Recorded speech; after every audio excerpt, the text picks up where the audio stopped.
A woman vanishes from a cruise ship balcony in 30 minutes, and years later, her family gets a photo suggesting she's still alive.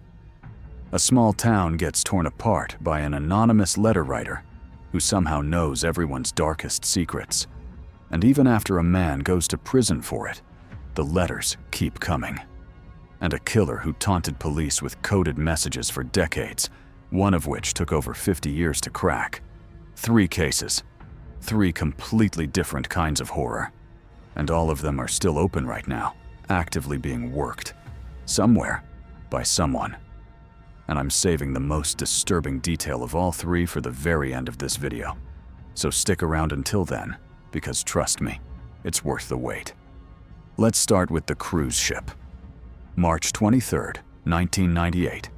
Amy Lynn Bradley is 23, a recent college graduate who just earned a basketball scholarship-funded degree, a certified lifeguard, and former athlete, on a 7-day Caribbean cruise aboard the Rhapsody of the Seas with her family to celebrate finishing school and her plans to pursue a master's degree. That night, she and her brother stay up late at a party in the ship's lounge, dancing for hours. At one point, she's seen dancing with the ship's bass player, Alistair Douglas, who had clearly taken an interest in her. Around 3:35 in the morning, her brother heads back to the cabin. Amy follows 5 minutes later, and the two sit on the balcony talking and smoking before he finally goes to bed. At 5:30 a.m., her father wakes up and glances outside. Amy is right there, asleep in a lounge chair, the ocean quiet behind her. Peaceful. Normal. He goes back to sleep. 30 minutes later, something makes him check again. She's gone. Not moved to another chair. Not inside using the bathroom. Gone. The balcony door slightly open, swaying with the breeze. Her shirt is draped over the chair, her sandals still inside. Her cigarettes and lighter are missing, like she stepped out for just a second and never came back. Amy was a strong swimmer, and the ship was still close to shore, so a simple fall doesn't fully explain it. The crew reportedly refused to begin a real search until the ship had already docked in Curaçao, giving anyone involved hours of head start, with passengers allowed to walk off unchecked. Over the following years, multiple people report seeing a woman matching Amy's exact description, including her distinctive tattoos, around the Caribbean. One man claims he met her in a bar and that she told him she'd been taken off the ship and was being held against her will. 7 years after she vanished, her family receives an anonymous email containing a photograph, a young woman resembling Amy, in a setting that strongly suggested she'd been trafficked. It was never fully authenticated, but for a family already certain their daughter didn't fall overboard, it confirmed their worst fear. Douglas, the FBI's primary person of interest, was questioned and polygraphed with inconclusive results. He was never charged and has always denied involvement. Now, in 2026, a Netflix documentary about her case brought in hundreds of new tips, including a former crew member, a bar server on that exact ship, with information the family calls significant enough to potentially crack the case open. 27 years later, no body has ever been found, which is part of why this case has never been officially closed as a death. The FBI has offered a reward of up to $100,000 for information leading to her recovery. Somewhere, according to a family that's never stopped looking for 27 years straight, there's a real chance Amy Lynn Bradley is still alive. That case has a suspect no one can charge. This next one has a conviction that somehow didn't end anything. Keep listening, because the ending of this one is one of the strangest twists in true crime. 1976, Circleville, Ohio, a small town where by most accounts, everybody knows everybody. Bus driver Mary Gillespie opens her mailbox and finds a letter in blocky, disguised handwriting, postmarked from nearby Columbus, with no return address, accusing her of an affair with the school superintendent, Gordon Massey. The letter is specific, detailed, written by someone who clearly knows things about her private life a stranger shouldn't know. She assumes it's a cruel one-time joke and throws it away. More letters follow, to her, then her husband Ron, then others in town, eventually reaching hundreds of residents over the years, escalating from accusations into direct threats. In August 1977, Ron gets a threatening phone call at home. Something in it makes him furious. He grabs a gun, storms out the door, and drives off into the night to confront whoever's responsible once and for all. 50 minutes later, he's found dead in a single-vehicle crash on a quiet road.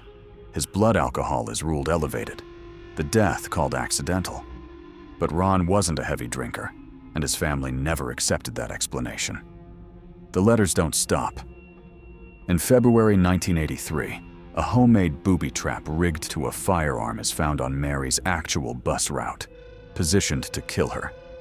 She spots it just in time and survives. Investigators trace the gun to Ron's own brother-in-law, Paul Freshour.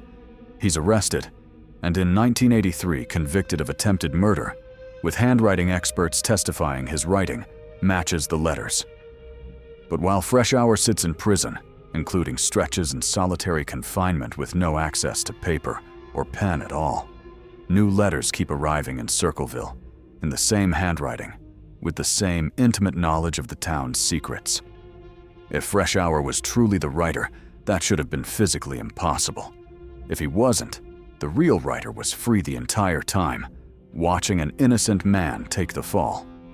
Freshour is released on parole in 1994, and that same year, the letters stop completely, forever. He maintained his innocence until his death in 2012, and forensic experts still disagree on whether the handwriting evidence would even hold up today. Either an innocent man spent nearly a decade in prison while the real writer quietly disappeared the moment he was freed, or somehow, impossibly, he kept writing from inside a locked cell. To this day, no one has ever proven which. Both those cases have a suspect investigators could point to. This last one never did. And remember what I promised.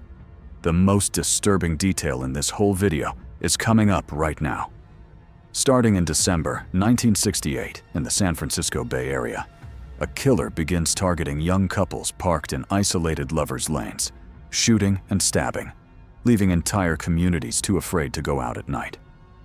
In August 1969, letters arrive at 3 newspapers, taking responsibility and including a coded cipher, demanding it be published or he'll go on a killing spree. He signs it Zodiac. Terrified, the papers comply. Within a week, a schoolteacher and his wife crack the code by hand. It opens with the killer saying he finds killing people entertaining and that he intends to continue. Police confirm at least 5 victims between 1968 and 1969. Zodiac himself claimed 37, a number never confirmed or disproven. His most theatrical attack comes at Lake Berryessa, on what should have been an ordinary afternoon picnic. He approaches 2 college students in a black executioner's hood with his crosshair symbol stitched on the chest, ties them up, stabs them both, and then, almost casually, walks to their car and writes a message on the door, taking credit for what he's just done, before disappearing into the woods like nothing happened. One student survives, the other does not. Another cipher follows, 340 characters, becoming one of the most famous unsolved codes in history. Over 2,500 suspects are investigated across the decades by professionals and obsessive amateurs alike. Then, in December 2020, over 50 years later, an international team of code breakers finally cracks the 340 cipher using custom software. For half a century, people believed that code held his real identity. Here's the detail I told you I'd save. When they finally decoded it, there was no confession, no name, no location. It was just the killer, mocking them, telling police, in essence, that he was never afraid of getting caught, even after death.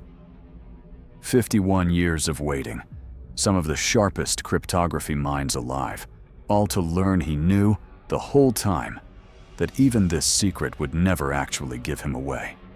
To this day, the Zodiac Killer has never been identified.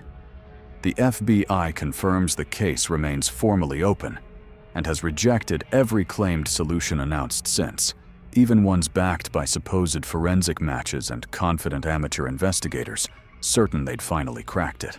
A woman who vanished in 30 minutes, who might still be alive somewhere. A town where the letters outlasted a conviction. And a killer whose final cracked code proved he'd never truly be caught. 3 cases, all still unsolved, right now, today. Which one do you think gets solved first? For me, it's the first one, because unlike the other 2, there might still be a living person out there who knows exactly what happened. Subscribe. There's more where this came from.